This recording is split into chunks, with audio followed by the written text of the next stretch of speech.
பள்ளங்கோட்டை கிராமத்துக்கான நிவாரணப் பொருட்கள் தயாராகிட்டு சொன்னால் இந்த கிராமங்களை எப்படி செலக்ட் பண்ணுறோமே எங்கட கிராமத்துக்கு வரல அப்படின்ற நம்ம என்ன வெள்ளமா உங்களோட ஊராடா இது? எஸ் எங்கட ஊர் தான்.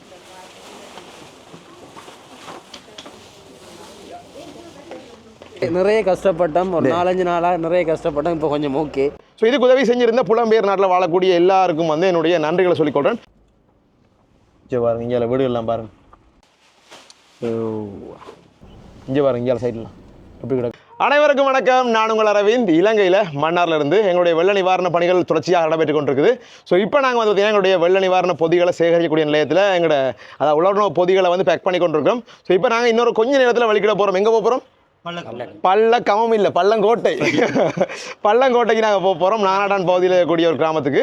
ஸோ அங்கே வந்து பார்த்தீங்கன்னா ஒரு 112 குடும்பம் இருக்காங்க. அந்த 112 குடும்பத்துக்கும் வந்து எங்களால் முடிஞ்ச இந்த உலர்ணவு பொதிகளை தற்போது தயார் செஞ்சு கொண்டிருக்கோம். உங்களுக்கு காட்டியிருப்போம் போன வீடியோவில் எங்களோட பொதியில் என்னென்ன விஷயம்லாம் இருக்குன்னு. 3000 ரூபா பெருமதியான ஒரு பொதியாக இருக்க போது உண்மையாகவே இந்த நேரத்தில் வந்து அந்த மக்களுக்கு அது உதவியாக இருக்கும் அப்படின்றது தெரியும் உங்களுக்கு. ஸோ எங்களோட ஃப்ரெண்ட்ஸ் பின்னுக்கு நிற்கிறாங்க ஒரு 5-6 பேர்கிட்ட. எல்லாரோடையும் சேர்ந்து தான் இங்கேருந்து நாங்கள் வந்து பார்த்தீங்கன்னு சொன்னால் இப்போ நானாட்டானுக்கு எங்களோட வாகனத்தில் ஏற்றிட்டு நாங்கள் இங்கேருந்து போகிறோம். அதே மாதிரி அமலன்னா இன்னொரு டீமும் அங்கே காரில் வருவாங்கன்னு நினைக்கிறேன். எல்லாரும் சேர்ந்து போய் அந்த கிராமத்தில் இந்த பொதிகளை கொடுத்துட்டு வரதான் இந்த வீடியோவாக இருக்க போது. ஸோ இதுக்கு உதவி செஞ்சிருந்த புலம்பெயர் நாட்டில் வாழக்கூடிய எல்லாருக்கும் வந்து என்னுடைய நன்றிகளை சொல்லிக்கொள்கிறேன். பிரத்தியா வாங்க போவோம், போயிட்டு எங்களை வெளில பார்ப்போம். ரைட், பேக் பண்ணுங்க. சரி, இப்போ வந்து ஒரு ஃபுல் பேக்குன்னு மது இவ்வளோ நாள் நம்ம கொடுத்ததுக்கே கொஞ்சம் பெருமதியான பேக்குன்னு சொன்னால் நல்ல பெருமதியாக இருக்குண்ணே. அதுவும் பெருமதி தான் ஒவ்வொருத்தர் உதவி செஞ்சது. பட் இது வந்து அதை விட கொஞ்சம் பெரிய பேக்காகவும் நல்ல பாரமாக இருக்குது. விக்கி ஒரு வடிவு தானே? விக்கி என்ன வடிவிடாது? விக்கி நாண்டாலே வடிவு தானே.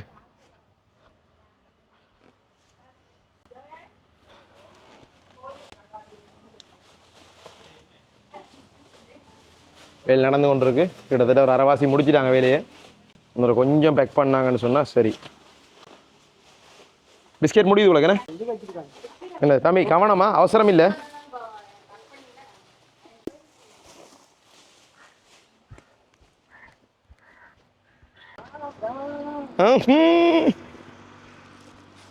இடக்கையில் பேலன்ஸ் குறைவாக இருக்கு நமக்கு.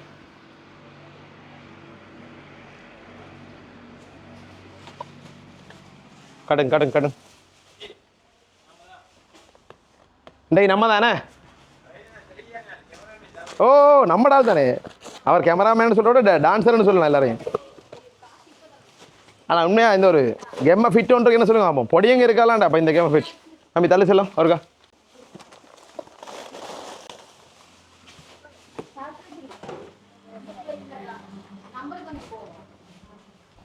ஏக்கா இதுவும் நிவாரணம் வந்த பிஸ்கெட் தான். இதையும் போடுங்க தம்பியா. இதில் இது கொஞ்சம் பெரிய பிஸ்கெட் தான். இதில் ஒன்று போடாலும் பரவாயில்ல, போட்டுவிடுங்க. இதையும் இது லிடோ சூப்பர் மார்க்கெட்லேருந்து வந்த சாமானா. சாரி.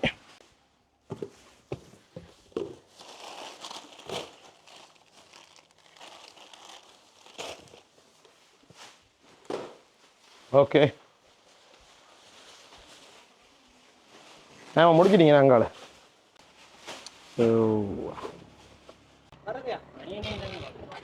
ரைட், பள்ளங்கோட்டை கிராமத்துக்கான நிவாரணப் பொருட்கள் தயாராகிட்டு. இதில் வந்து 112 பேர் அந்த குடும்பங்கள் இருக்குதாங்க. 112 பேருக்குமான பொருட்கள் வந்து இப்போ தயார் பண்ணி எல்லாமே பேக் பண்ணி பொடியங்கள்லாம் ஏற்றிட்டாங்க. ஸோ இங்கேருந்து நாங்கள் நீ வலிக்கிறதும் அந்த ஊரில் போய் கொடுக்குறது மட்டும்தான் வேலை.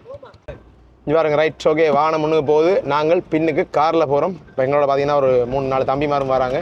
கொஞ்சம் இருட்டாக தான் இருக்குது. அமலன்னாவும் நானும் இன்னொரு 3 தம்பிமார் போகிறோம். சது, பிரவீந்தன், அப்புறம் இங்கால பார்த்தீங்கன்னு சொன்னால் விக்கிமா, எல்லோரும் போகிறோம். சரி, என்ன இருட்டுறதுக்கு போகணும். என்ன அங்கேயும் ஜிஎஸ்எம் ஒரு லேடி ஒரு ஆள் தான் இருக்கிறா. அவங்க சொன்னால் 8 நாளோ 9 நாள் சரியான வேலை போல இருக்கு அவருக்கும். அப்போ நாளைக்கு ஞாயிற்றுக்கிழமை தானே அண்ணா இன்றைக்கே கொடுத்துட்டா நல்ல மண்ட மாதிரி காய்ச்சவா. அப்போ அதோட தான் இன்றைக்கி எப்படியாவது கொண்டே கொடுத்துருவோம்னு போகிறோம்.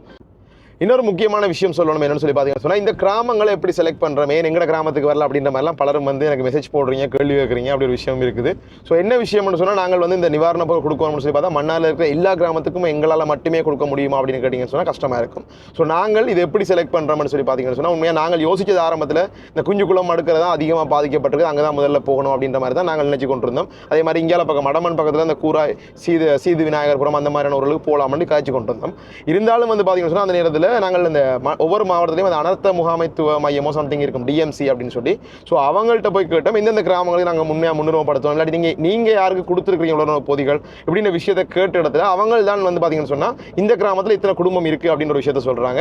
அது மட்டும் இல்லை அந்த கிராமத்துக்கு இந்த கிராமத்துக்கு ஆல்ரெடி நாங்கள் உலர்வு பொருள் கொடுத்துருக்கிறோம், எங்கே வந்து இன்னுமே ஒருக்காவும் கொடுக்காம இருக்குது அப்படின்ற மாதிரியெல்லாம் ஒவ்வொரு இடங்களும் அவங்க செலக்ட் பண்ணி சொல்கிறாங்க. அதுலேயும் இப்போ எங்கள்கிட்ட வந்து ஒரு 60 பார்சல் தான் கொடுக்கலாம்னு சொன்னால் சில கிராமத்தில் 100 பேர் இருந்தால் அங்கே கொடுக்க முடியாமல் இருக்கும். ஸோ எங்கள்கிட்ட இருக்கிற அந்த உலர்வு பொதிகள அளவை வச்சு அவங்க வந்து செலக்ட் பண்ணி தர கிராமத்துக்கு தான் நாங்கள் கொண்டு கொடுத்து கொண்டிருக்கோம். ஸோ பள்ளங்கோட்டை கிராமத்துக்கு கொடுக்க சொல்லி எங்களுக்கு இப்போ நாங்கள் மன்னாரில் வந்து பார்த்தீங்கன்னு சொன்னால் கச்சேரியிலே போய் டிஎம்சியில் போய் நாங்கள் இருக்கக்கூடிய ரோஹான் சார் அதே மாதிரி எங்கள் ஏடிஎஸ் அவங்க எல்லாரோடையுமே வந்து பார்த்தீங்கன்னா கதைச்சு நான்ட்டு இப்போ அவங்க தந்த ஊர் தான் பள்ளங்கோட்டை அப்படின்றது. ஸோ அவங்களுக்கு தான் இப்போ இந்த 112 பார்சலும் வந்து நாங்கள் கொண்டு போய் கொண்டு அங்கே இருக்க எல்லா குடும்பத்துக்கும் கொண்டு வரோம். ஸோ தொடர்ச்சியாக வந்து பார்த்தீங்கன்னு சொன்னால் நாங்கள் அடுத்ததாக பெக் பண்ண போகிற மிச்ச பார்சல் எல்லாமே எங்கெங்கே எல்லாம் வந்து தேவைகள் இருக்குது அப்படின்றத வந்து எங்களுக்கு கச்சேரியால் ஏன்னா அரசு திணைக்களங்களுக்கு வந்து தெரியும் எங்கெங்கே தேவைகள் உண்மையாகவே முக்கியத்துவம் இல்லாட்டி எங்கே கொடுக்கடாமல் இருக்குது அப்படின்ற விஷயம் தெரியும். ஸோ அவங்களோடையும் கதைச்சு நாங்கள் இந்த விஷயங்களை சரியாக செய்யலாம்னு இருக்கோம். எப்படியும் நாங்கள் கெஸ் பண்ணுறோம் இன்னொரு 200-300 பார்சல் வரைக்கும் கொடுக்குற அளவுக்கு நாங்கள் வந்து ட்ரை பண்ணுவோம். 200 தொடக்கம் 300 குடும்பங்களுக்கு அது எப்படியுமே ஒரு 10-12 லட்ச ரூபா பெருமதியான விஷயமா இருக்கும். அதுக்கு வந்து உதவி செஞ்சு கொண்டிருக்கிற அந்த புலம்பெயர் தேசத்தில் இருக்கக்கூடியவங்க அதே மாதிரி இலங்கையில் இருக்கக்கூடியவங்கன்னு சொல்லி நிறைய பேர் செஞ்சு கொண்டிருக்கிறீங்க. உங்கள் எல்லாருக்கும் நன்றிகள். வாங்க தொடர்ந்து அந்த கிராமத்துக்கு போய் கொடுக்குற விஷயங்கள் அங்கே இருக்க மக்களோடையும் கதைக்க முடியும்னு சொன்னால் காட்சி பார்ப்போம் என்னென்ன பாதிப்புகள்லாம் அவங்க இருக்குது அப்படின்ற விஷயங்களையும் நாங்கள் தெரிஞ்சுக்கொள்ளலாம். வாங்க. ரைட், நாங்கள் இப்போ இந்த நாலாண்டான் போகிறோம். இங்கே ரோட்டெல்லாம் பாருங்கள், 2 சைடும் ஃபுல்லாகவே டேமேஜ் ஆகிருக்கு. கான்கிரீட் ரோட் சைடில் போட்டிருக்காங்க, சைட்டால் மண்ணை காணல, கீழே அரிச்சிருந்துச்சு பாருங்க எப்படி இருக்குன்னு சொல்லி. இங்கெல்லாம் ஃபுல்லாக தண்ணி பிடிச்சிருக்கேன் தம்பி. பாருங்க இதுக்குள்ளே போகணுமோ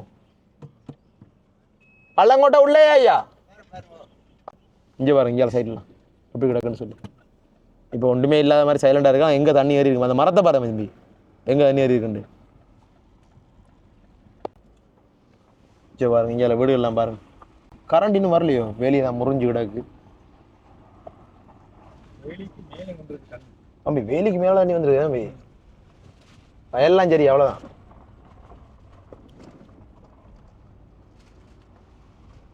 இங்கே பாருங்க வீடுகள் வயல் வெளியில் வேலியெல்லாம் உட்டச்சி எறிஞ்சிட்டேன் கீழால, ஆணியெல்லாம் கலட்டிட்டு.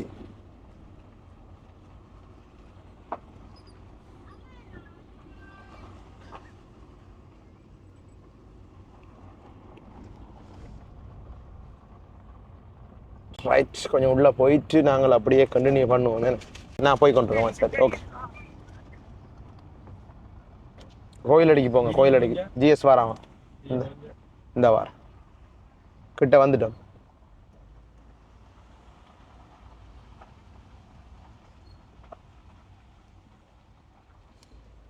இதான் நம்மளோட அந்தோணியார் கோயில், பள்ளங்கோட்டை அந்தோணியார் கோயில். இங்கே தான் வந்து சனங்களை வர சொல்லியிருக்கிறாப்புல ஜிஎஸ். இங்கே தான் கொடுக்க போகிறோம். எங்கள் டீம் இருக்கு போஸ். என்ன சொல்லுது? நீங்கள் இந்த முறை அவங்களுக்கு வெள்ளம், அடுத்த முறை நமக்கு வெள்ளம். டிசம்பரில் வர வெள்ளம் எங்களுக்கு வரப்போகுது. எங்களை வழி எங்கே நிற்கிறாங்க. இந்த நம்ம என்ன வெள்ளமா உங்களோட ஊராடா இது? எஸ், எங்களோட ஊர் தான். உங்களோட ஊர் தான். என்ன மாதிரி நிறைய கஷ்டப்பட்டோம், ஒரு 4-5 நாளாக நிறைய கஷ்டப்பட்டோம். இப்போ கொஞ்சம் ஓகே. என்னடா நீங்கள் மட்டும் இல்லை, எல்லாரும் எல்லா ஊர்லேயும் கஷ்டம் தான். எல்லாரும் கஷ்டம். இது நாங்கள் இங்கே காய்ச்சி நாங்கள் சொல்லலாம். டிஎம்சி இருக்குல்ல, டிஎம்சி எல்லாம் அனர்த்த முகாமைத்துவ நிலையம் இருக்குல்ல, அவங்க தான் சொன்னாங்க பள்ளங்கொடைக்கு போங்க, பள்ளங்கொடைக்கு இன்னொன்று கிடைக்கும். கிடைக்கல இது வரைக்கும் கொண்டும். உண்மையில இதான் ஃபஸ்ட் டைம் வருது உங்களுக்கு. கேட்டு சொன்னாங்க. இது வந்து நாங்களாக செஞ்சது இல்லை, இது வந்து புலம்பெயர் தேசத்தில் இருக்கிற நிறைய பேர் சேர்ந்து செய்யக்கூடிய உதவி. உங்களை மாதிரி 2-3 ஊர் கட்டாயமாக செய்வோம். சரிதானே?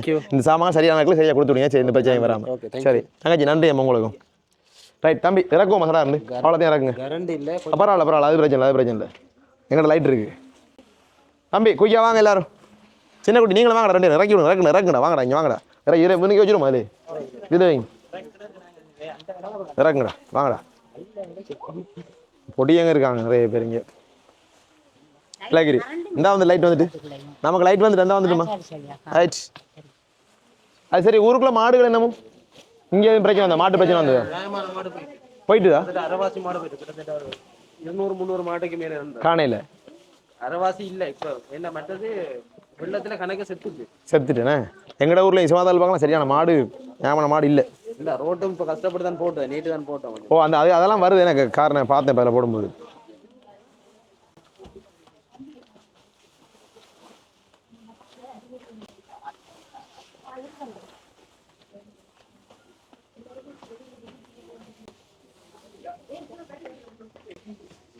யாரு மிது எங்க தங்கச்சி? 112 தானேம்மா? ஆமாம், 112 பார்சல். சார் 112 குடும்பம் தானே? சரி.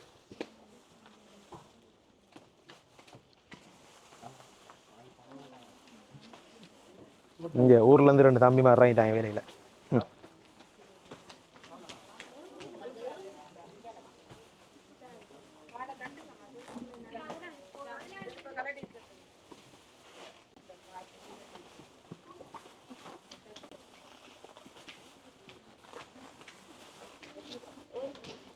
சரி.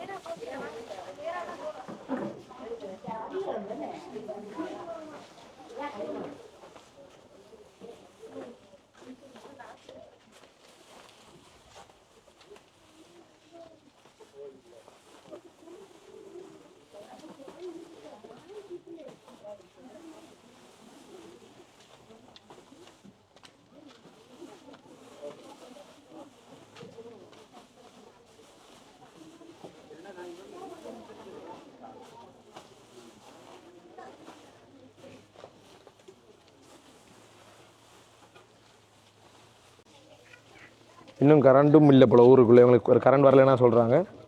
இதில் 112 பார்சலும் கொண்டு வந்து சேர்க்கப்பட்டிருக்கிறது. இங்கே இருக்கிற குடும்பங்களுக்குரியது எல்லாம் ஃபுல்லாக கிளியர். ரைட், எங்களோட வேலை முடிஞ்சுது. நாங்கள் 112 பார்சலையும் கொண்டு வந்து ஜிஎஸ்கிட்ட கொடுத்துட்டோம். இனி ஜிஎஸ் பொறுப்பாக அந்த விஷயங்களை பார்த்துக்கொள்வோம். ரைட், வாங்குறாக்களாரையும் நாங்கள் காட்ட தேவையில்லை. நாங்கள் சாமானை கொண்டு வந்து சேர்த்துட்டோம், அவ்வளோதான். ரைட், ஓகே, பாய். ஓகே, நாங்கள் இதோட வீடியோ முடிச்சுட்டு வலிக்கிறோம். ஜிஎஸ்ல சொல்லியிருக்கோம் நாங்கள் ஜிஎஸை வந்து எல்லா சாமானையும் கொடுங்கன்னு சொல்லி. இருட்டாக போயிட்டு அப்போ அவங்க வந்து இந்த நேரத்தில் ஹெல்ப் பண்ணாத தங்கச்சிக்கு நன்றி. மிச்ச விஷயங்களை அவங்க பார்த்துக்கொள்வாங்க. எல்லாருக்கும் நன்றி சொன்னாங்க. இந்த நேரத்தில் யார் யாரெல்லாம் இதுக்கு சப்போர்ட் பண்ணிங்களோ அவ்வளோ பேருக்கும் நன்றி சொல்லியிருந்தாங்க. இது பள்ளங்கோட்டை கிராமத்திலிருந்து எங்களோட முதலாவது அந்த பெருமதியான உணவு பொதி பேக்கை வந்து நாங்கள் ஃபுல்லாக கொடுத்து முடிச்சிருக்கோம். தொடர்ச்சியாக நாளை தினம் வந்து பார்த்தீங்கன்னு சொன்னால் அடுத்த ஒரு கிராமத்தில் சந்திப்போம். நன்றி.